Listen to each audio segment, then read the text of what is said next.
acknowledge that the people of Kenya now have another chance to be heard again. There shall and must be an election within that constitutionally stipulated period. Cabinet this morning approved a supplementary budget that shall be forwarded to the National Assembly on Tuesday of next week, in which we set aside resources for the conduct of this fresh election. Thus, the IEBC, in keeping with its mandate, must, without any further delay, undertake the fresh elections. Kenyans expect nothing more and nothing less from them. Fellow Kenyans, the judgment has also created uncertainties and raised matters that require legislative attention. I have therefore requested that Parliament should expeditiously address itself to the issues raised in order to protect our country from any ambiguities and/or that may arise from this judgment. Fellow Kenyans,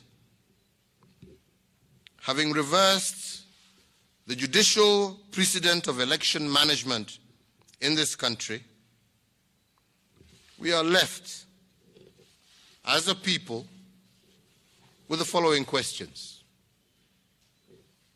1. Is the people's choice in the ballot sufficient to elect leaders of their choice as provided for in our Constitution, or does it, in future, require a qualitative endorsement by a judge? 2.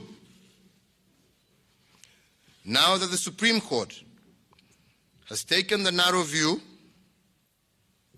that a presidential election can be overturned without reference to numbers, what becomes of the constitutional provisions that provide that presidential elections, and for that matter, all elections, are determined in a democratic society such as Kenya by numbers?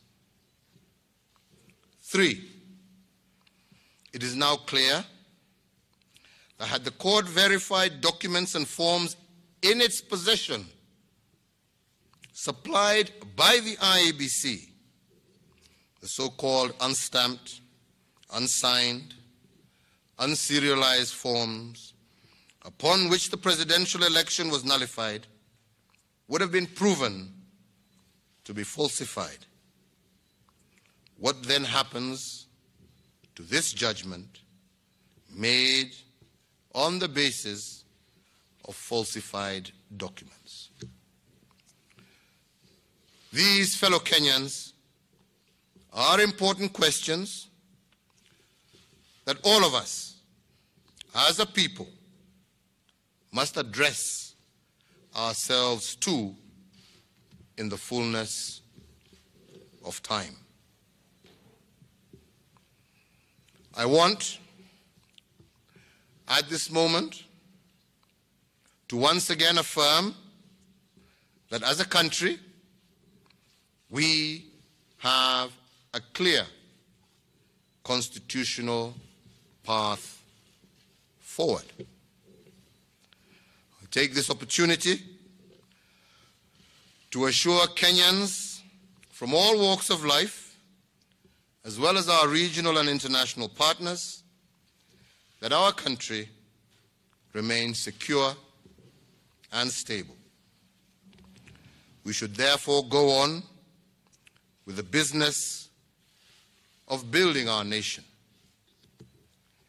I have instructed all our security agencies to ensure that they remain firmly on the alert and focused on providing security to all Kenyans and their property, which is a cardinal constitutional responsibility of any government.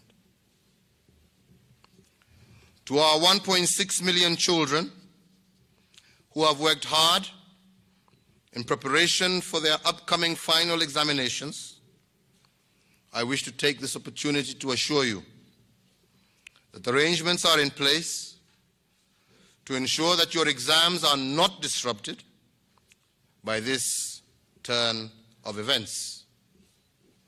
I ask you all to remain focused on your exams, and we as parents are praying and wishing you every success. Finally, I would like to state clearly that the government will do everything under the law to facilitate the IEBC to conduct another free, fair, and credible election in accordance with the ruling of the Supreme Court, an election that will once again enable the people of Kenya to exercise their democratic right of choice. Let me close by saying this: each one of us, especially we leaders, must ensure that even as we enter this new competition, we have a responsibility to ensure that the peace and stability that will deliver to all Kenyans the promise of shared prosperity that we as a people desire. For our part as Jubilee, we now go back to our people with our vision of unity and a transformation agenda that will guarantee a free, equitable, stable, inclusive, and prosperous nation. The people of Kenya will speak again, and this time their voice will and must be heard.